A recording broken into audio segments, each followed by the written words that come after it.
हाँ दोस्तों, क्या हाल चाल है। होप आप सब बहुत ही बढ़िया होंगे। सो गाइस, कमेंट सेक्शन में हमेशा ही कमेंट भर भर के आते हैं कि भैया यार कोई बिल्ड ऐसा बता दो जिसमें हम 2K की गेमिंग कर सकें, हमें 4K एडिटिंग वगैरह करनी हो तो वो हम कर सकें। और प्राइस अगर हम बात करें तो ऑलमोस्ट 1.5 लाख से 1,70,000 रुपये का जो बजट है वो लोगों का रिलेटेड रहता है कि यार भैया हम इससे ज़्यादा ऊपर नहीं जाना चाहते। एंड कुछ इसके अंदर जो हमें कॉम्पोनेंट्स वगैरह है वो बता दो जिसमें हमारा काम बढ़िया हो जाए और जो हमारा वर्क फ्लो है वो भी बढ़िया तरीके से हो जाए और गेमिंग में हमें किसी तरीके की दिक्कत ना है। तो आज तुम्हारा भाई एक बिल्ड जो है वो लेकर आया।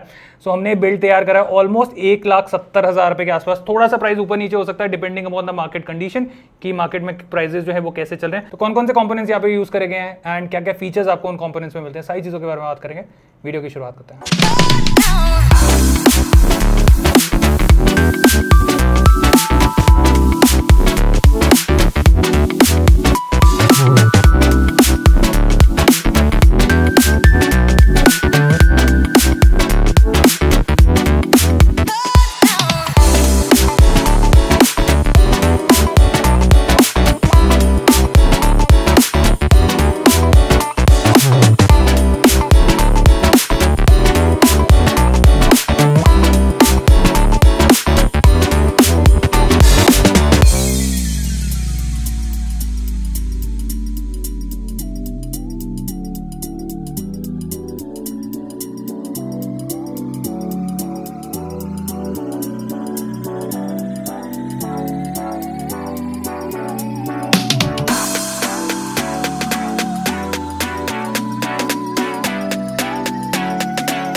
ओके, तो सबसे पहले कंपोनेंट की अगर हम बात करें तो यहाँ पे हम प्रोसेसर की बात कर लेते हैं। तो यहाँ पे हमारे पास प्रोसेसर जो इस्तेमाल करा गया that is the core i7-14700K का प्रोसेसर जो है वो यहाँ पे इस्तेमाल किया गया। और अगर हम यहाँ पे कोर एंड थ्रेड्स की बात करें तो 20 कोर्स एंड 28 थ्रेड्स का आपको ये प्रोसेसर जो है वो देखने को मिल जाता है, जिसमें आप आराम से 2K तक की गेमिंग एंड 4K तक की एडिटिंग जो है वो कर सकते हैं। एंड गाइस, जैसे कि हमारा यहाँ पे K सीरीज का प्रोसेसर जो है वो लग रहा है एंड उसके अंदर हमें साथ में स्टॉक कूलर जो है वो नहीं दिया जाता है। वैसे कि अगर स्टॉक कूलर मिल भी जाता है तो वो स्टॉक कूलर किसी काम के नहीं होते हैं। तो उसके लिए हम यहाँ पे जो है लिक्विड कूलर का इस्तेमाल कर रहे हैं जो कि आता है आपका एंटेक की तरफ से।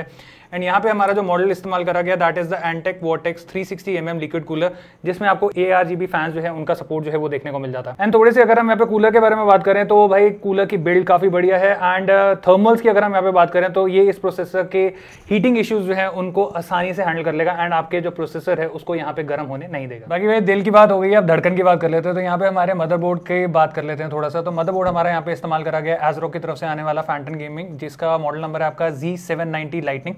एंड आपका ये वाईफाई वाला मदरबोर्ड जो है वो आपको देखने को मिल जाता है। एंड जिनका बजट ज़्यादा नहीं है, मतलब एक कम प्राइस के अंदर वो एक डिसेंट प्रोडक्ट के अंदर जाना चाहते हैं तो वो इस प्रोडक्ट के साथ जा सकते हैं, क्योंकि बजट अराउंड 25 से 27,000 के बीच में आपको ये जो मदरबोर्ड है वो देखने को मिल जाता है। एंड साथ के साथ आपको यहाँ पे DDR5 रैम का सपोर्ट जो है वो भी इस मदरबोर्ड के अंदर देखने को मिल जाता है।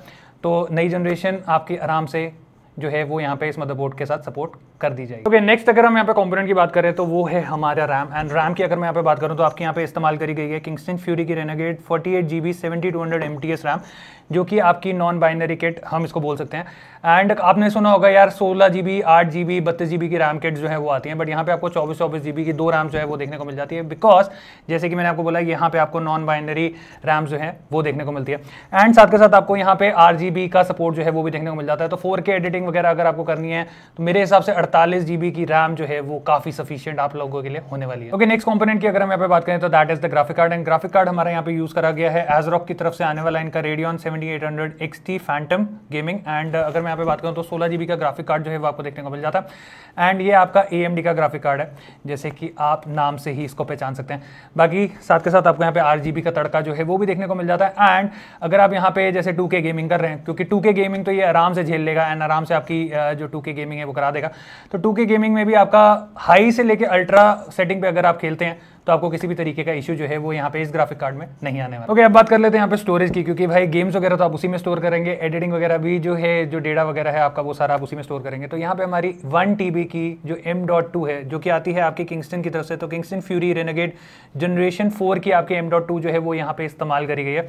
एंड मेरे हिसाब से 1 TB की स्टोरेज काफ़ी ज़्यादा सफिशिएंट हो जाती है, क्योंकि आज की डेट में जितनी भी आपकी बड़ी से बड़ी गेम्स है मैक्सिमम 30 GB, 40 GB, 50 GB, कुछ गेम्स ऐसी हैं जो 100 GB तक ले जाती हैं, बट 1 TB सफिशिएंट हो जाती है। एंड हमने यहाँ पे according to the price, according to the budget, यहाँ पे जो ये वाली आपकी SSD है उसका यहाँ पे इस्तेमाल करा है। ओके, नेक्स्ट कंपोनेंट की अगर हम यहाँ पे बात करें तो पावर सप्लाई की बात कर लेते हैं, क्योंकि पावर अगर आपके पीसी में नहीं होगी तो भाई फिर तो कुछ भी काम ही नहीं करेगा। तो यहाँ पे हम पावर सप्लाई जो इस्तेमाल करें that is the Antec G850 850 what की 80+ गोल्ड आपको यहाँ पे पावर सप्लाई जो है वो देखने को मिल जाती है।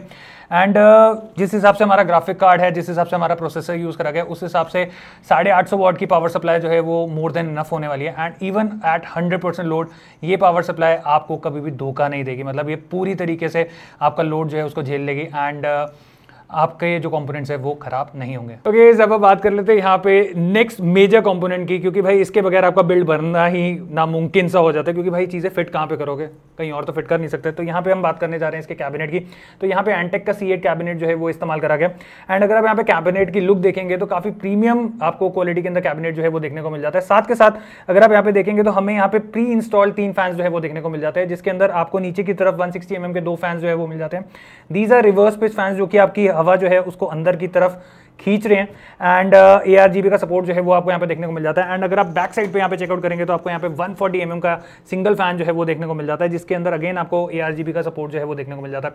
बाकी कैबिनेट की बिल्ड आपको यहाँ पे काफ़ी सॉलिड मिलने वाली है, मतलब काफ़ी लोगों ने तो इस पर भाई अच्छा खासा जोर लगा के भी दिखाया एंड कैबिनेट कहीं पे भी जाता नहीं है। दूसरी चीज़, कैबिनेट का साइज इतना बड़ा यहाँ पे दिया गया है, जिसकी वजह से आप यहाँ पे अगर कभी मन आपका हो रहा है कि भाई हम अपग्रेड करते हैं 4090 वगैरह ग्राफिक कार्ड के ऊपर या बड़े से बड़े मदरबोर्ड के ऊपर भी आप जाना चाहते हैं, तो वो भी आपका यहाँ पे इजीली इंस्टॉल हो जाता है। आपको किसी भी तरीके का इशू, किसी भी तरीके का हैसल जो है वो यहाँ पे नहीं मिलेगा।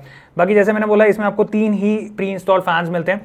तो साथ के साथ हम यहाँ पे देखेंगे, यहाँ पे हमारे पास 3 और फैंस लगाने के ऑप्शन जो है वो इस कैबिनेट के अंदर देखने को मिल जाते हैं, जो कि हमने यहाँ पे अगेन Antec के ही लगा रखे हैं। एंड ये आपको अलग से परचेज करने पड़ेंगे, आपको यहाँ पे इस कैबिनेट के साथ नहीं आएंगे। एंड साथ के साथ आपको यहाँ पे एक 24 पिन कनेक्टर जो है वो देखने को मिल जाएगा। इसके अंदर भी आपको ARGB का सपोर्ट जो है वो देखने को मिल जाता है, जो कि इसकी लुक को और ज़्यादा बढ़िया बना देता है। मतलब ये है कि अगर आपको और RGB चाहिए तो आप ये भी लगा सकते हैं एंड इससे क्या आपकी लुक जो है वो काफ़ी ज़्यादा एनहांस हो जाती है। बाकी अगर आपको नीचे जो बड़े वाले फैंस है वो अच्छे नहीं लग रहे हैं, क्योंकि भाई देखो हर एक की अपनी अपनी पसंद होती है, तो काफ़ी लोगों को 120 साइज़ के फैंस जो है वो पसंद आते हैं, काफ़ी लोगों को 140 साइज़ के फैंस पसंद आते हैं। तो नीचे की तरफ हमें यहाँ पे एक प्लेट दी गई है, जिसके ऊपर आप आराम से किसी भी साइज का फैन जो है वो फिट कर सकते हैं। जैसे कि आपके 160 के 2 आ जाएंगे, 140 के मेरे ख्याल से 3 आ जाएंगे एंड 120 के भी आपके यहाँ पे 3 फैंस जो है वो आपको देखने को मिल जाएंगे, जो कि आप इजीली यहाँ पे फिट कर सकते हैं।